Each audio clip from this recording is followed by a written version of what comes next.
जय हिंद दोस्तों। आज हम लोग देखेंगे बिहार पुलिस फायरमैन का प्रीवियस ईयर का प्रश्न पत्र, जो कि आपका यह एग्ज़ाम 15 दिसंबर 2013 को हुआ था। उसी का हम लोग आज प्रश्न पत्र देखेंगे, क्योंकि हम लोग कोई भी एग्ज़ाम देने से पहले जो उसका प्रीवियस ईयर को देख लेते हैं, ताकि हम लोग का पता चल सके कि पिछला जो पैटर्न था वो कैसा था और आने वाला जो पैटर्न होगा वो कैसा होगा। तो इसके लिए हमने इसका जो PDF है कल टेलीग्राम पर डाल दिया था और बच्चों से पूछा था कि आप इसमें कितना सही कर पा रहे हैं, क्योंकि बहुत ही पुराना ये प्रश्न पत्र है। आपको 7 से 8 साल पहले का ये प्रश्न पत्र है, तो उसका लेवल कैसा था, इसमें आप लोग कितना सही कर पा रहे हैं।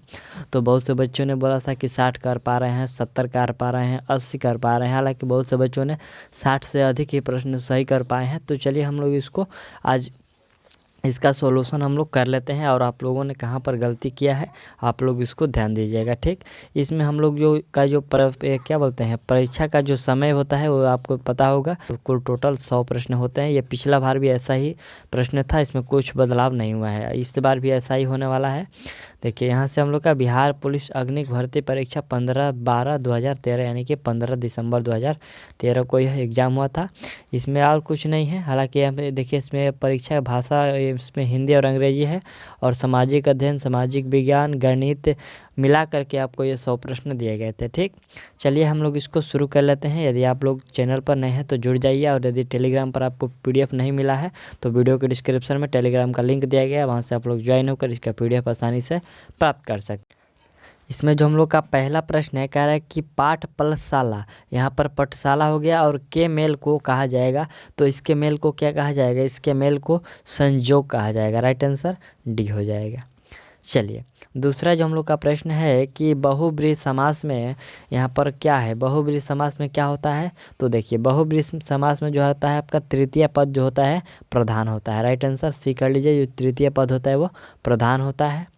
अगला जो प्रश्न यहाँ से हम लोग का तीसरा नंबर है कि सही उत्तर छांटे, जैसे कि श्यानगर, कतार, हिमालय संरचना के आधार पर क्रम, यहाँ पर क्रमशः इसका परिचय है, ठीक। तो यहाँ पर देखिए इसका परिचय देना है, जैसे कि ये श्यानगर शब्द है और दूसरा कतार है, तो ये सभी कैसे कैसे शब्द है। तो देखिए जो श्यानगर है यह यौगिक शब्द है, फिर दूसरा जो कतार है ये रूढ़ शब्द है, और तीसरा जो है हिमालय संरचना तो ये योग रूढ़ शब्द है। यानी कि ऑप्शन जो डी है इसमें आपका राइट आंसर हो जाएगा, ठीक। चलिए चौथा जो प्रश्न यहाँ से हम लोग का है, कह रहा है कि निम्नलिखित वाक्यों में रेखांकित क्रिया विशेषण शब्दों के भेदों का सही विकल्प चुनें और लिखें। तो देखिए जैसे कि प्रश्न है यहाँ पर कि तुम जितना खाओगे उतने ही ताकतवर बनोगे।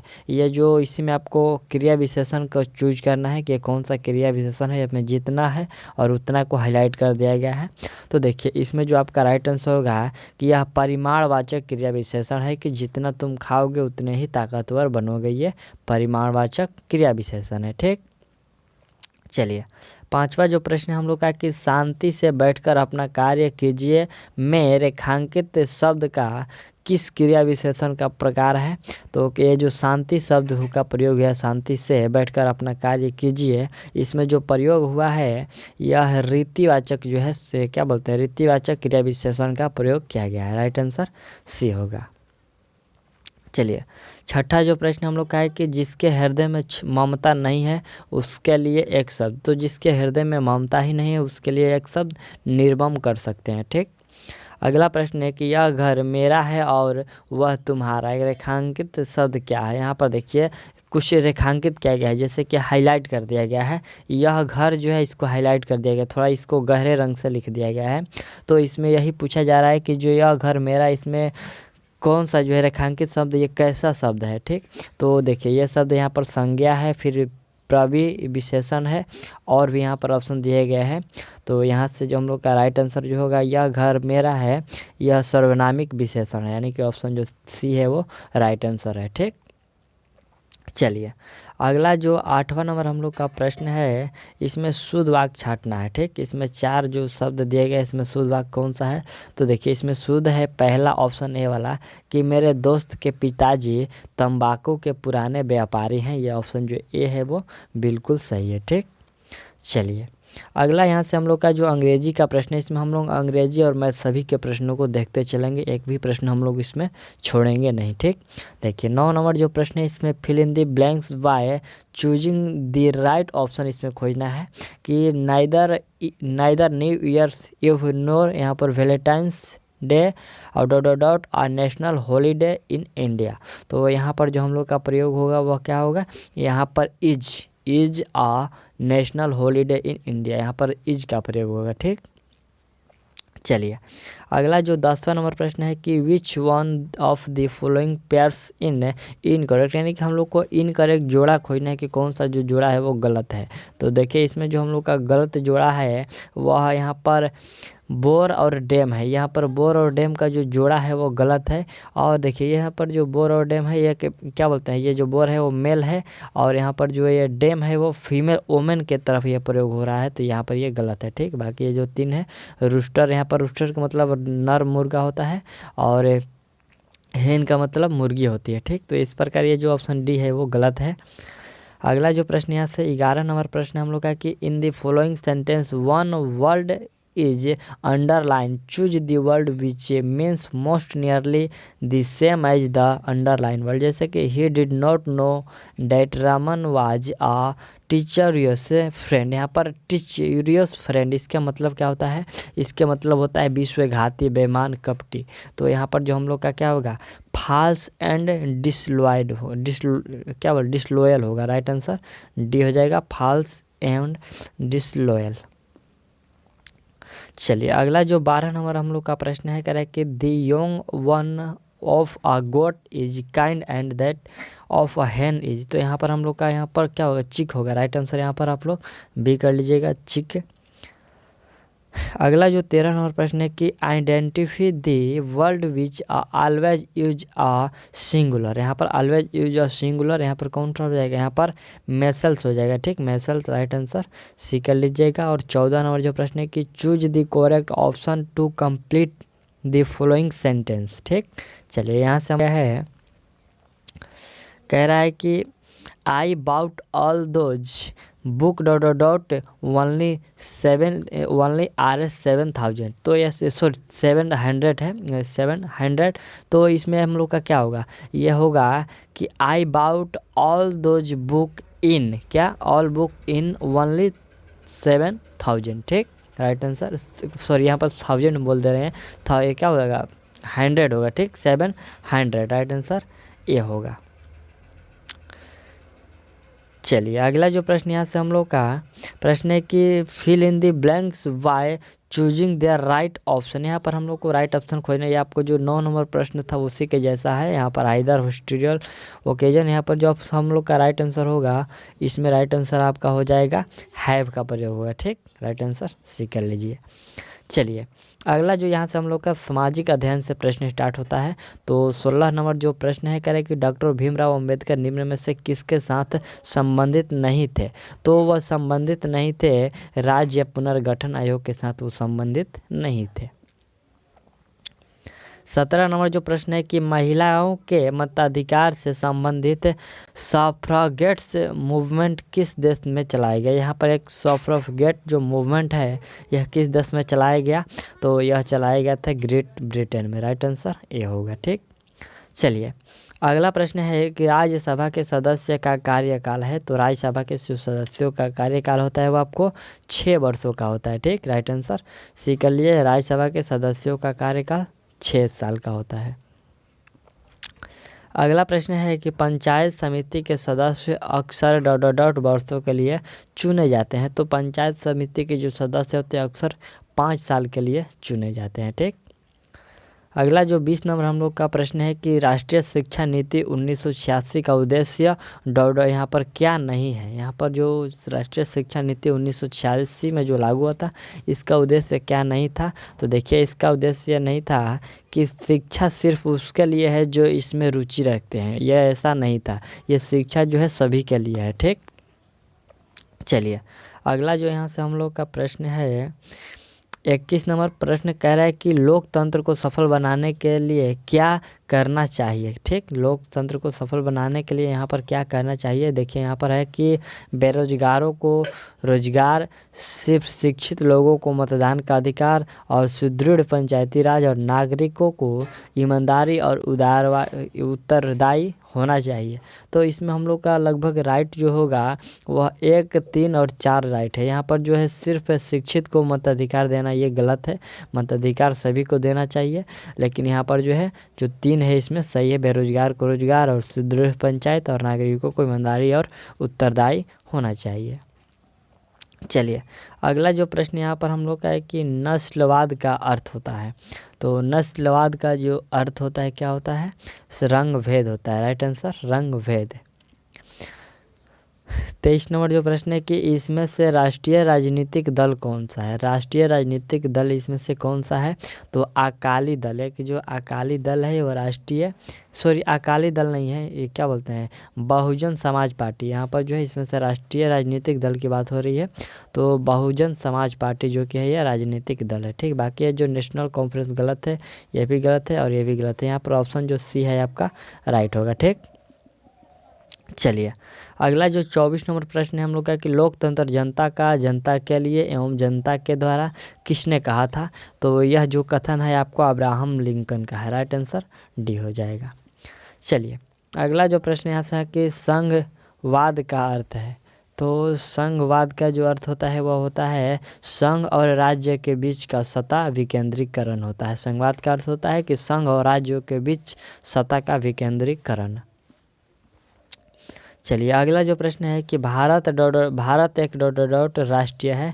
तो भारत जो है एक धर्मनिरपेक्ष राष्ट्र है। ठीक, चलिए अगला जो प्रश्न है हम लोग का कि भारत में दल विहीन जनतंत्र की परिकल्पना किसने प्रस्तावित की थी। तो इसकी जो है परिकल्पना जो है क्या बोलते हैं परिकल्पना जो है किसने प्रस्तावित की है। तो यह प्रस्तावित किया गया था जयप्रकाश नारायण के द्वारा। ठीक, दल विहीन जनतंत्र की जो परिकल्पना है यह प्रस्तावित जयप्रकाश नारायण के द्वारा किया गया। अगला प्रश्न हम लोग का कि भारत के किस प्रधानमंत्री ने श्रीलंका में भारतीय शांति सेना भेजी थी। तो भारतीय जो प्रधानमंत्री जो श्रीलंका में भारतीय शांति सेना भेजे थे वह जो थे हम लोग को राजीव गांधी थे। राइट आंसर सी होगा। चलिए अगला जो प्रश्न यहाँ से हम लोग का है कि इनमें से कौन सा देश द्वितीय विश्व युद्ध के दौरान धुरी राष्ट्रीय गुट का सदस्य नहीं था। यानी कि धुरी राष्ट्रीय गुट का जो सदस्य इसमें से कौन सा नहीं था। चलिए यहाँ से हम लोग का ऑप्शन दिया गया है जैसे जापान, जर्मनी, चीन और इटली। तो इसमें कौन सा जो नहीं होगा, तो देखिए इसमें जो हम लोग का चीन था वो धुरी राष्ट्र का सदस्य नहीं था। ठीक, चलिए अगला प्रश्न है कि गांधी इरविन समझौते पर हस्ताक्षर होने वाला वर्ष तो कब हुआ था। तो गांधी इरविन समझौते पर जो हस्ताक्षर हुआ था यह हुआ था आपका 1931 में। राइट आंसर बी हो जाएगा 1931। अगला प्रश्न है कि फ्रांस में आतंक का राज्य किसके शासनकाल को कहते हैं। तो फ्रांस में आतंक का जो राज्य कहते हैं वह कहा जाता है आपको लुई 16वां। ठीक, लुई 16वां। अगला प्रश्न हम लोग का है कि प्रतिनिधित्व नहीं तो कर नहीं का नारा किस घटना का परिमाण है। तो यह जो है अमेरिकी स्वतंत्रता का घोषणा पत्र है जो कि प्रतिनिधित्व नहीं तो कर नहीं। ठीक, चलिए अगला जो 33 नंबर प्रश्न है कि इनमें से कौन सी घटना द्वितीय विश्व युद्ध का परिमाण नहीं है। द्वितीय विश्व युद्ध का जो घटना का परिमाण नहीं है यह राष्ट्रीय संघ का गठन, इसका कोई मतलब नहीं होता है द्वितीय विश्व युद्ध से। अगला 34 नंबर प्रश्न है कि गांधी जी दक्षिण अफ्रीका से कब लौटे। तो गांधी जी के द्वारा जो दक्षिण अफ्रीका से लौटा गया वो 1915 में लौटा गया था। ठीक, चलिए अगला जो प्रश्न है कि संयुक्त राष्ट्र का चार्टर कहाँ तैयार हुआ था। तो संयुक्त राष्ट्र का जो चार्टर है ये आपको वाशिंगटन में तैयार किया गया था। नेक्स्ट जो प्रश्न यहाँ से हम लोग का 36 नंबर है कि इनमें से कौन राष्ट्रीय संघ का अंग नहीं है। राष्ट्रीय संघ का अंग नहीं है तो विश्व स्वास्थ्य संघ, ये जो विश्व स्वास्थ्य संघ है जो WHO है वो ये राष्ट्रीय संघ का सदस्य नहीं है। ठीक, चलिए अगला प्रश्न यहाँ से हम लोग का है कि औरंगजेब की मृत्यु के पश्चात किस नेता के नेतृत्व में जाट काफ़ी शक्तिशाली हुए। तो काफ़ी जो ये शक्तिशाली हुए ये चूड़ामन के क्या बोलते हैं चूड़ामन के नेतृत्व में ये शक्तिशाली हुए। ठीक। अगला प्रश्न देखा जाए इसमें कह रहा है कि सही सुमिलित है, कौन सा जो है सुमिलित है। गांधी युग जो है 1916 से 47, मोपला विद्रोह 1918, राष्ट्रीय सेवक संघ की स्थापना 1925 और ऑल इंडिया ट्रेड यूनियन ये 1921। तो इसमें जो हम लोग का सही है इसमें सुमिलित पूछा गया कौन सा सही सुमिलित है। तो ऑप्शन जो है आपका राष्ट्रीय स्वयं सेवक संघ की स्थापना ये 1925 में जो सही सुमिलित है। ठीक।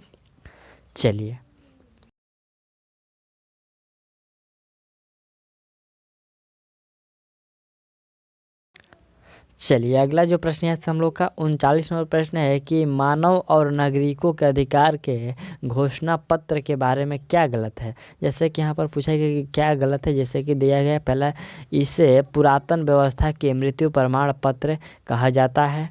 फिर यहाँ से हम लोग का और ऑप्शन है, यहाँ प्रश्न देखिए दूसरा जो ऑप्शन है कह रहा है कि इसमें स्वतंत्रता समानता तथा बंधुत्व को अपनाया गया। तीसरा है कि सभी वयस्कों को मताधिकार दिया गया और अपनी इच्छा अनुसार धर्म पालन करने का जो है अधिकार मिला। तो इसमें जो हम लोग का राइट आंसर है कि सभी वयस्कों को मताधिकार दिया गया, ये घोषणा पत्र में सही है। ठीक। चलिए अगला प्रश्न 40 नंबर है कि नदी जो बिहार का शोक कहलाती है तो वह कौन सी। कोसी नदी को बिहार का शोक कहते हैं। अगला प्रश्न है कि वनस्पति जो विषुवत रेखीय वनों से संबंधित नहीं है वह है। वनस्पति जो विषुवत रेखीय वनों से संबंधित नहीं है वो कौन सी है। तो वह है आपका ओकेसिया। ठीक। ओकेसिया जो है या जो कि वनस्पति क्या बोलते हैं विषुवत रेखीय वनों से संबंधित नहीं है। ठीक। अगला जो 42 नंबर प्रश्न है कि नथुला दारा डॉट राज्य में स्थित है। तो नथुला जो दारा है यह सिक्किम में स्थित है। राइट आंसर ए हो जाएगा। चलिए अगला जो प्रश्न हम लोग का है कि फर वनस्पति निम्न में से किससे संबंधित है। ये फर वनस्पति है जो किससे संबंधित है तो ये अल्पाइन से संबंधित है। राइट आंसर सी हो जाएगा।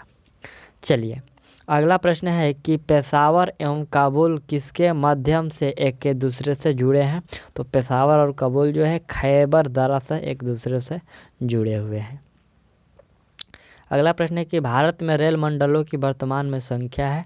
तो वर्तमान में रेल मंडलों की संख्या 17 है। ठीक। चलिए अगला प्रश्न है कि वर्ष जिसमें प्रथम पृथ्वी सम्मेलन आयोजित हुआ था वह है। तो वह है आपका 1992 जिसमें ये रियो दो जेनेरियो में सम्मेलन हुआ था। ये पृथ्वी का पहला क्या बोलते हैं पृथ्वी सम्मेलन पहला हुआ था आयोजित 1992 में रियो दो जेनेरियो में। अगला जो प्रश्न यहाँ से हम लोग का है कि भारत में दूसरा सबसे बड़ा जलप्रपात। तो दूसरा सबसे बड़ा जलप्रपात जोग जलप्रपात है। ठीक। चलिए अगला प्रश्न है कि तमिलनाडु में शीतकालीन वर्षा का कारण है। तो तमिलनाडु में जो शीतकालीन वर्षा का कारण है वो उत्तर पूर्व मानसून से है। राइट आंसर बी होगा। चलिए अगला जो प्रश्न है हम लोग का है कि चंद्रमा की घूर्णन अवधि। तो चंद्रमा की घूर्णन अवधि है वो 28 दिन है। ठीक। अगला प्रश्न है कि जनगणना 2001 के अनुसार किस व्यावसायिक वर्ग में भारत की कार्यशील जनसंख्या की संलग्नता द्वितीय सर्वाधिक रही है। तो द्वितीय सर्वाधिक जो रही है यह तृतीयक वर्ग की जो कार्यशील जनसंख्या संलग्न द्वितीय क्या बोलते हैं द्वितीय सर्वाधिक रही है तो तृतीयक वर्ग में। ठीक। चलिए अगला जो 51 नंबर हम लोग का प्रश्न है कि कारक जो जलवायु को प्रभावित नहीं करता है वह है। तो कारक जो जलवायु को प्रभावित नहीं करता है वह है पृथ्वी की परिभ्रमण गति। ये जो इससे जलवायु पर कोई प्रभाव नहीं पड़ता है। ठीक। चलिए अगला प्रश्न है कि भारतीय राज्य जिससे होकर कर्क रेखा नहीं गुजरती है वह है। तो जिससे होकर कर्क रेखा नहीं गुजरती है बिहार से आपको कर्क रेखा होकर नहीं गुजरती है। ठीक। चलिए अगला प्रश्न है कि राउरकेला लौह एवं इस्पात संयंत्र की जिस राज्य में अवस्थित है वह राज्य कौन सा है। तो वह राज्य है आपका उड़ीसा में राउरकेला लौह इस्पात संयंत्र स्थित है। अगला प्रश्न है कि संयुक्त राष्ट्र दिवस मनाया जाता है। तो संयुक्त राष्ट्र दिवस जो मनाया जाता है यह आपको 24 अक्टूबर को मनाया जाता है। अगला प्रश्न है हम लोग का है कि कंगारू कहाँ का मुख्य पशु है। तो कंगारू जो है ये आपको ऑस्ट्रेलिया का मुख्य पशु है। अगला प्रश्न है कि सन 2014 में फुटबॉल विश्व कप ... में होगा। तो 2014 में यहाँ पर एक उस समय का ये करेंट है। तो इस समय जो हुआ था ये ब्राज़ील में हुआ था। 2014 में जो फुटबॉल कप है वो ब्राज़ील में हुआ था। 57 नंबर प्रश्न है कि निम्न में से कौन शरीर में विटामिन डी बनाता है। ठीक, विटामिन डी शरीर में कौन बनाता है। तो त्वचा से बनता है। ठीक।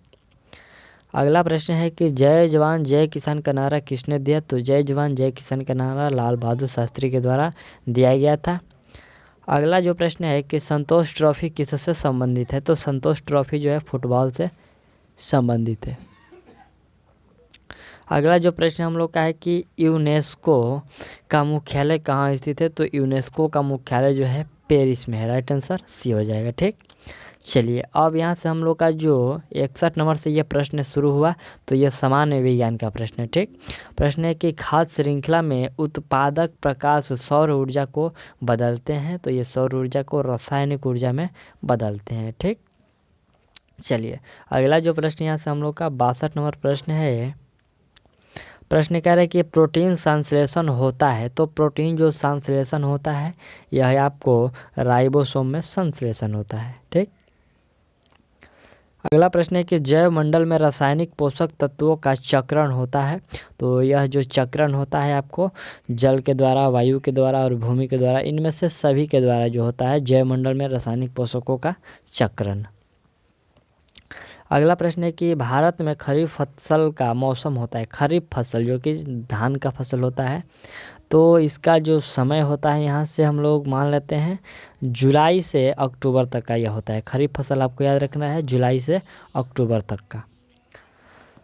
अगला प्रश्न है कि दिसंबर 1984 में घटी भोपाल गैस दुर्घटना में किस जहरीले गैस का रिसाव हुआ था। तो उसमें मिथाइल आइसोसाइनेट का जो है रिसाव हुआ था। राइट आंसर बी होगा।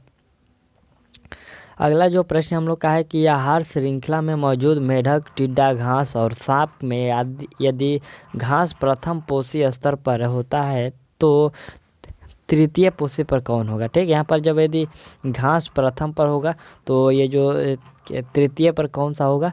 तो तृतीय पर यहाँ से हम लोग का मेढक हो जाएगा। ठीक, पहले घास को जो है टिड्डा खाएगा और टिड्डा को मेढक खाया जाएगा। चलिए अगला जो हम लोग का प्रश्न यहाँ से 67 नंबर प्रश्न है कि पुनरुद्भवन की विशेष क्षमता पाई जाती है। तो पुनरुद्भवन की जो विशेष क्षमता पाई जाती है यह क्षमता आपको इकाइनोडर्मेटा में पाई जाती है, यानी कि ऑप्शन डी है जो राइट है। अगला प्रश्न है हम लोग का कि 2,4-D, यहाँ पर 2,4-D लिखा गया, यानी कि 2,4-D इसको हम लोग पढ़ेंगे। और ये क्या है। तो 2,4-D जो है आपका एक प्रकार का खरपतवार नाशक है। ठीक, ये कीटाणु ही नाशक है, खरपतवार नाशक है। ठीक, चलिए अगला प्रश्न है कि आपतन का कोण इसके बीच का कोण है। ये जो आपतन का कोण है वो किसके बीच का कोण है।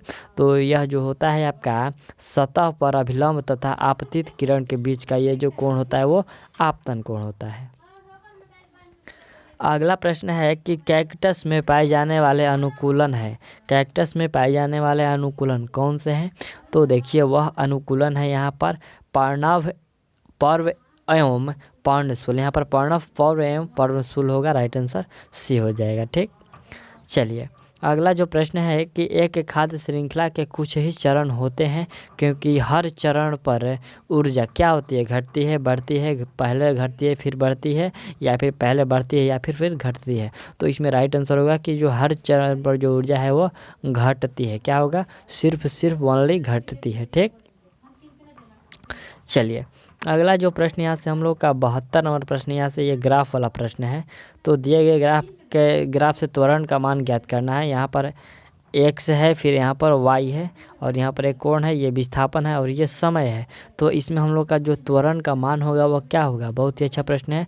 इसमें जो त्वरण का मान होगा वह 0 होगा। राइट आंसर 0 कर लीजिएगा। ठीक, अगला प्रश्न है कि विभिन्न रंगों के समूह को यहाँ पर वर्ण पट्टी कहा जाता है। ठीक, अगला जो प्रश्न है हम लोग का है कि प्रतिवर्ती धारा में प्रतिवर्ती धारा में धारा के दिशा और धारा का मान दोनों बदलते हैं। ये सही है कि जो प्रतिवर्ती धारा होते हैं उसमें धारा और दिशा के मान दोनों बदलते रहते हैं। अगला जो प्रश्न हम लोग का है कि प्रकाश की एक किरण एक माध्यम जिसका अपवर्तनांक μ1 है से चलकर दूसरे माध्यम जिसका अपवर्तनांक जो है μ2 है में प्रवेश करती है। अगर आपतन कोण I तथा अपवर्तन कोण R हो तो साइन I बटे साइन R का मान क्या होगा? तो साइन I बटे साइन R का जो मान होगा वह होगा यहाँ पर μ2 बटा μ1 होगा। राइट आंसर डी होगा। ठीक, चलिए अगला जो प्रश्न हम लोग का है कि किसी प्रतिरोध से प्रवाहित होने वाली विद्युत धारा के कारण उत्पन्न ऊष्मा, यहाँ पर उत्पन्न ऊष्मा होगी तो वह उत्पन्न ऊष्मा होगी विद्युत धारा के वर्ग के समानुपाती होगी। ठीक, अगला जो प्रश्न हम लोग का है कि अश्व यदि एकाएक चलना प्रारंभ कर दे, यहाँ पर घोड़ा की बात हो रही है कि घोड़ा यदि एकाएक चलना प्रारंभ कर दे तो अश्वरोही उस पर जो सवार होते हैं के पीछे की तरफ गिरने की आकांक्षा का कारण क्या है? तो उसका कारण होता है विश्राम जड़त्व। ठीक, विश्राम जड़त्व के कारण जो है घोड़ा जो चालक होता है वह एकाएक गिरने का मतलब गिरने हो जाता है, गिरता नहीं है लेकिन ऐसा महसूस होता है। ठीक, चलिए राइट आंसर सी हो जाएगा। चलिए अगला जो हम लोग का प्रश्न यहाँ से 78 नंबर प्रश्न है। प्रश्न हम लोग का 78 नंबर है कि जब दो समांतर तारों से एक ही दिशा में विद्युत प्रवाह हो तो जब समांतर तारों में एक ही दिशा में जो विद्युत प्रवाहित हो तो यह प्रवाहित होने के बाद यहाँ से वे एक दूसरे को आकर्षित करते हैं। क्या करते हैं? एक दूसरे को आकर्षित करते हैं। ठीक, चलिए अगला प्रश्न है कि कोई स्थिर बल किसी वस्तु पर 100 सेकंड के लिए काम कर रहा है तो वेग का मान 18 किलोमीटर प्रति घंटे से 36 किलोमीटर प्रति घंटा कर देता है तो बल का मान क्या होगा? तो इसमें जो बल का मान होगा वह 0.25 न्यूटन होगा। राइट आंसर डी होगा। चलिए अगला प्रश्न हम लोग का है कि दो द्रव्यमानों के बीच गुरुत्वाकर्षण बल का मान होगा 5 किलो है और 10 किलो है। इसके बीच की मीटर जो 10 मीटर की दूरी है तो इसमें गुरुत्वाकर्षण बल का मान कितना होगा? इसमें गुरुत्वाकर्षण का बल का मान होगा G/2 न्यूटन होगा। राइट आंसर ए कर लीजिएगा।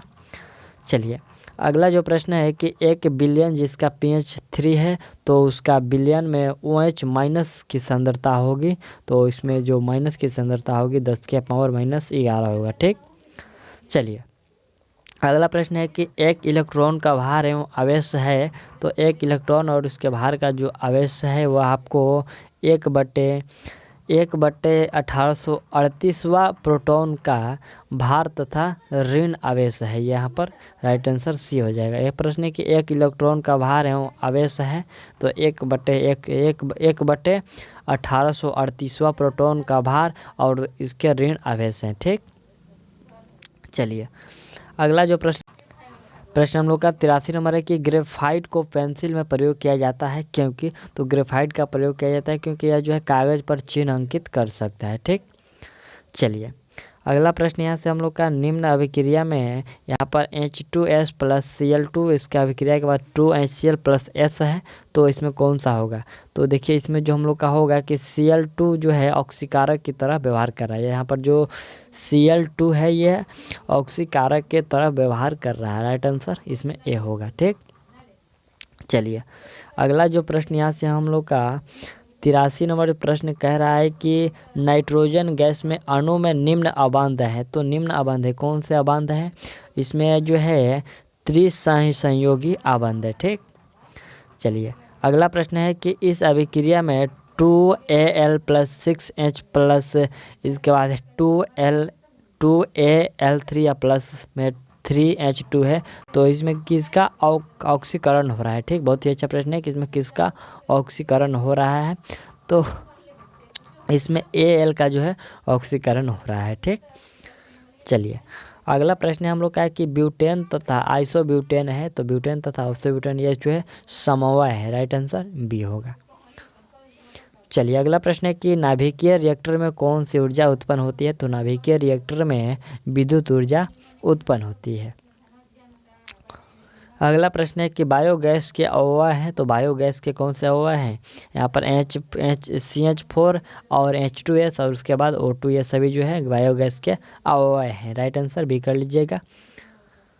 अगला जो प्रश्न यहाँ से हम लोग का है कि न्यूक्लियन का मान होता है, तो न्यूक्लियन का जो मान होता है वो आपको प्रोटॉन एवं न्यूट्रॉन का संख्या होता है। न्यूक्लियन का जो मान होता है वो न्यूट्रॉन और प्रोटॉन की संख्या होता है। चलिए, यहाँ से हम लोग का जो है मैथमेटिक्स का प्रश्न है, यहाँ पर गणित का 91 नंबर से, तो 91 का राइट आंसर क्या होगा? 1 हो जाएगा।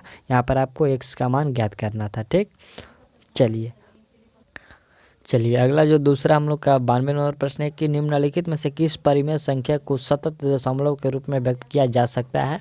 तो सतत दशमलव यहाँ पर जो है 227/625 को सतत दशमलव के रूप में व्यक्त किया जा सकता है। ठीक, चलिए अगला जो हम लोग का यहाँ से 93 नंबर जो प्रश्न है, प्रश्न कह रहा है कि यदि किसी द्विघात समीकरण के मूलों का योग एवं गुणांकफल क्रमशः 6 और 3 है तो समीकरण होगा। तो समीकरण इसमें आपको x² - 6x + 3 = 0 होगा। ठीक, चलिए नेक्स्ट जो प्रश्न है 94 नंबर है कि एक वृत्त की जीवा केंद्र जो है 45 डिग्री का कोण बनाती है। यदि वृत्त के त्रिज्या की लंबाई 28 सेंटीमीटर हो तो लघुखंड का क्षेत्रफल, तो इसमें लघुखंड का क्षेत्रफल ज्ञात करना है। आपका हो जाएगा 30.856 सेंटीमीटर स्क्वायर हो जाएगा। ठीक, अगला प्रश्न है कि दिया हुआ है कि मौसा जो है 253 और उसके बाद 240 है और यहाँ पर बराबर 11 है। यहाँ पर मौसा और लौसा का गुणांक पर यहाँ पर मौसा और मौसा का यहाँ पर मौसा जो 253 और 240 दिया गया, उसके बाद यहाँ पर इसके बराबर 11 और लौसा जो दिया गया 253 और 440, तो यहाँ पर 253 × r, तो इसमें r का मान क्या होगा? बहुत अच्छा प्रश्न है कि इसमें r का मान क्या होगा? तो r का मान 40 हो जाएगा। ठीक, चलिए अगला प्रश्न है कि यदि एक वृत्त के त्रिज्या खंड r है और वह वृत्त के केंद्र पर x डिग्री कोण बनाता है तो त्रिज्या खंड का क्षेत्रफल क्या होगा? तो त्रिज्या खंड का क्षेत्रफल हो जाएगा यहाँ पर x/360 πr²। क्या हो जाएगा? x/360 × πr² होगा। ठीक, चलिए अगला यहाँ से प्रश्न हम लोग का कि एक व्यापारी ने किसी वस्तु को 20% की हानि पर बेच दिया। यदि उसने उस वस्तु को 100 रुपये अधिक में बेचा होता तो उसे 5% का लाभ होता, तो वस्तु का क्रय मूल्य क्या होगा? तो वस्तु का जो क्रय मूल्य होगा वो 400 रुपया होगा। राइट आंसर बी होगा। चलिए 98 नंबर जो हम लोग का प्रश्न है, यहाँ पर अल्फ़ा और बीटा द्विघात समीकरण, यहाँ पर ये समीकरण है, इसमें मूल हो तो यहाँ पर x अल्फ़ा 1/α + 1/β बराबर क्या होगा? तो 1/α 1/β बराबर होगा यहाँ पर -4 हो जाएगा। ठीक, चलिए अगला प्रश्न यहाँ से हम लोग का है कि गुणांकफल जो 81 × 82 × 83 डॉट करके यहाँ पर 89 में इकाई अंक क्या होगा? तो इसमें इकाई अंकों की संख्या ज्ञात करना है। इसमें इकाई अंकों पर 0 होगा। राइट आंसर ए कर लीजिएगा। चलिए अगला जो प्रश्न यहाँ से हम लोग का है कि यदि एक त्रिभुज में शीर्षाभिमुख कोण 130 डिग्री है तो उसके आधार के समद्विभाजकों के बीच का कोण क्या होगा? यहाँ पर आधार के समद्विभाजकों का जो कोण होगा वह क्या होगा? तो 155 डिग्री होगा। राइट आंसर क्या होगा? 155 डिग्री का यह कोण हो जाएगा। ठीक, चलिए तो इसमें हम लोगों ने ये हम लोग का प्रीवियस ईयर का 15 दिसंबर 2013 का यह प्रश्न पत्र था और अगला जो हम लोग का आएगा ये 2018 को मैं कंप्लीट करा दूंगा। तो चलिए मिलते हैं अगले वीडियो में, तब तक के लिए थैंक्स, ऑल दी बेस्ट। और आप भी बताइएगा कि इसमें आप कितना सही कर पाए थे। तो चलिए मिलते हैं अगले वीडियो में।